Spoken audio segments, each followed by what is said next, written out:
Good morning. On Saturday, a protest was held outside Gracie Mansion, where I live with my wife, Rama. Neither of us were home at the time. This was a vile protest rooted in white supremacy entitled "Stop the Islamic Takeover of New York City." I'm the first Muslim mayor of our city. Anti-Muslim bigotry is nothing new to me, nor is it anything new for the 1 million or so Muslim New Yorkers who know this city as our home. While I found this protest appalling, I will not waver in my belief that it should be allowed to happen. Ours is a free society where the right to peaceful protest is sacred. It does not belong only to those we agree with. It belongs to everyone. I will defend that right every day that I am mayor, even when those protesting say things that I abhor. Let me also be clear about something else. New York City will never tolerate violence, whether from protests or counter-protests. Many of the counter-protesters met this display of bigotry peacefully, with a vision of a city that is welcoming to all. But a few did not. Two men, Amir Balat and Ibrahim Kayumi, traveled from Pennsylvania and attempted to bring violence to New York City. They are suspected of coming here to commit an act of terrorism. There is video of these two individuals throwing two devices towards the protest. The police department has determined that these were improvised explosive devices made to injure, maim, or worse. Thanks to the swift and decisive actions of NYPD officers at the scene, both men were immediately taken into custody, and the devices they brought taken off of our streets. I want to commend the officers who were on site. They faced a chaotic situation that very quickly could have become far more dangerous. NYPD Chief Aaron Edwards and Sergeant Luis Navarro ran towards the danger so that others could run to safety. They are here with us now, and I want to thank them today publicly as I did yesterday privately, and to thank the dozens of other officers who responded without hesitation. That is courage, that is selflessness, and I'm deeply grateful to both of them and to every member of the NYPD who works every single day to keep New Yorkers safe. As the NYPD continued their investigation yesterday, they found a third suspicious device in a vehicle on East End between 81st and 82nd Street. Out of an abundance of caution, they conducted a number of limited evacuations of nearby buildings before removing the device from the area. Once the device was removed, those evacuated were allowed to return to their homes. I am grateful for their continued work to keep New Yorkers safe. And let me say this plainly. Anyone who comes to New York City to bring violence to our streets will be held accountable in accordance with the law. As this case continues to develop, I will remain in close contact and communication with our police commissioner. I want to say thank you once again to everyone who acted on Saturday to protect their fellow New Yorkers and to uphold the values of this city. Now I would like to invite Police Commissioner Tisch to say a few words. Thank you, Mayor. Good morning, everyone. First, I will tell you that we are not at liberty to discuss many aspects of the ongoing investigation at this time due to the pending prosecution. The suspects here, Amir Balat and Ibrahim Kayumi, are going to be prosecuted in federal court here in Manhattan, and a complaint will set forth criminal charges and the factual allegations supporting those charges. After that complaint is made public, which I expect to occur later today, I will be able to say much more about the investigation and what we have learned in this case. But it is crucial that we respect that process and not get ahead of it. That being said, I can confirm this morning that this is being investigated as an act of ISIS-inspired terrorism.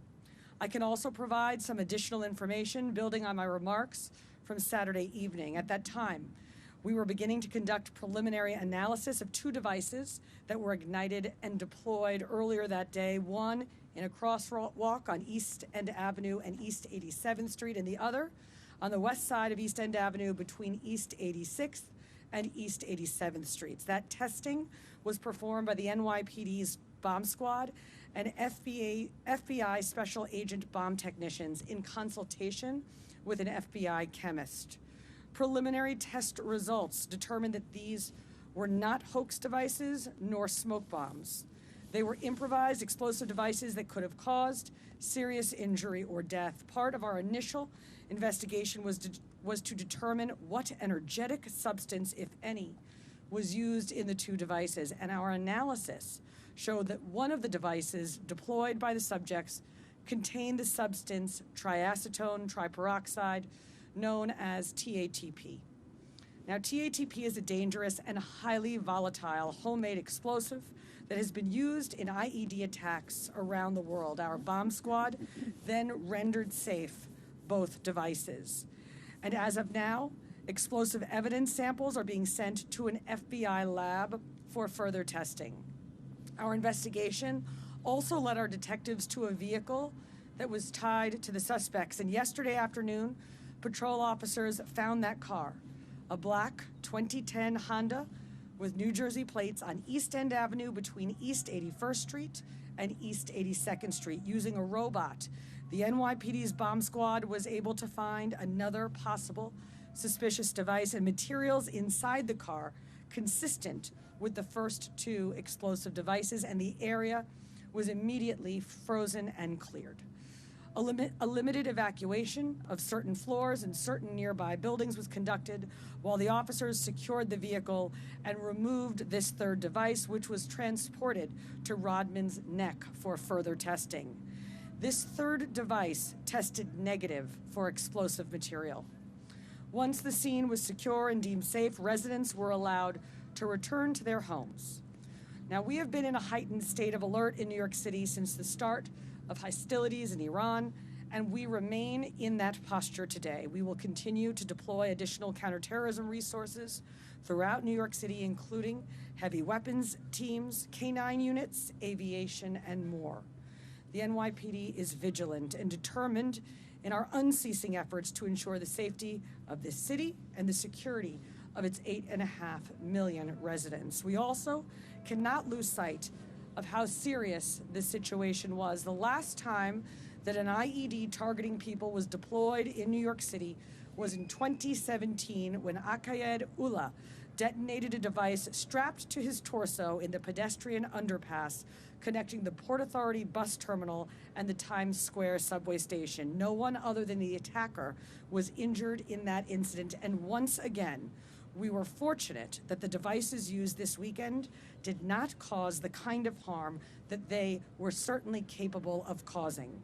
But luck is never a strategy. Devices like these have the potential to cause devastating harm, which is why the NYPD does thorough counterterrorism investigations and treats every incident of this kind with the highest level of urgency and care. And it is why we remain vigilant. The safety and security of the entire city ultimately rests on the judgment and the courage of the men and women of the NYPD. And on Saturday, we saw that in its truest form. When those devices were ignited in the middle of a crowded protest, officers did not step back, they stepped forward. With me today are two of those officers, Assistant Chief Aaron Edwards and Sergeant Louis Navarro, who ran toward a lit IED without hesitation and without regard for their own safety, acting as police officers do on instinct and training to protect people they did not know and would likely never meet. Moments like that remind us what policing truly requires, because behind every counterterrorism operation, every bomb squad response, every emergency call that sends officers running towards danger, there are human beings who make the decision to step forward when others are running away. Chief Edwards has been a uniformed officer for nearly 23 years. He is, as of December, our newly minted borough chief in Manhattan North. Chief Edwards joined this department after witnessing the heroism of NYPD officers on September 11th. And on Saturday, we saw that same spirit carried forward in the way that he responded. Sergeant Navarro has spent the past 11 years serving the city he grew up between Puerto Rico and New York, eventually settling in Washington Heights and the Bronx, and joined the NYPD after a close friend encouraged him to take the exam. On Saturday, he and Chief Edwards responded with calm judgment and professionalism that situations like this demand. Together, they represent the dozens of cops who were safeguarding that protest Saturday afternoon, and the nearly 35,000 members of this department who stand watch over New York City every day. Our entire city owes all of them a debt of gratitude, and although I've said it to them many times already, I will never tire of it. Thank you for your service. We'll now take some questions. All right, thank you, everyone. We have time for a few questions. We'll start with Jake, AP, right here. Right here. Sorry, we have a microphone, too. I know you can't really go into so much detail at this point, but given that you are saying this is an act of ISIS-inspired terrorism or being investigated, can you give Sorry, us? could you just speak up a little bit more? Yeah. Can you just give us any sense as to what information you may have to indicate that this is possibly ISIS-inspired? Also, the commissioner mentioned the heightened state of alert related to the war in Iran. Any indication at this point that there's a connection? And then just also, do you know why they wanted to come to New York in this protest in particular? So I'll pass this over to our commissioner to answer some of the specifics. So Jake, at this time, we do not have any information that connects this investigation to what's going on overseas in Iran. As to the other questions that you posed, I don't want to say anything that could introduce prejudice into the prosecution or do anything that will make the prosecutors' jobs more difficult. What I can say is that the complaint, I expect, will be unsealed later this afternoon. And once that happens, I will be at greater liberty to discuss and answer the questions that you pose. Thank you. We'll go to Andrew Seth now. Mayor, you said you were not home at the time of this incident. Can you tell us where you were, how you learned about this incident, and what went into your thought process about why you didn't speak about this publicly, either on Saturday when the commissioner did or on Sunday? So we had known that this was a protest that was scheduled for over a week, and I had known that there were precautions being taken, and I'm incredibly appreciative of the work that the NYPD both did in advance, as well as the work that we've spoken about having happened on the day and since then. My wife and I were at the New York City Sign Museum in Brooklyn at the time. We continued to be kept up to date as to what was going on both in the midst of the protest and the aftermath of the protest. And we also wanted to ensure that we were able to address New Yorkers directly and clearly with all of the facts as we had them, especially given how fast-moving this has been. Wanted to ensure that we had all of that together. Thank you. We'll go to Catherine, CNN. Hi, good morning. Wondering if prior to the protest there was any credible threats online from these individuals, anything that you could see from their social media presence, anything like that leading up to it, that you'd know that they'd be traveling from Pennsylvania to attend this? Again, preliminary investigation, and you're going to learn a lot more as the complaint is unsealed, but nothing at this time that would have suggested that. Thank you. We have time for one more question. Emma, go ahead right here in the front.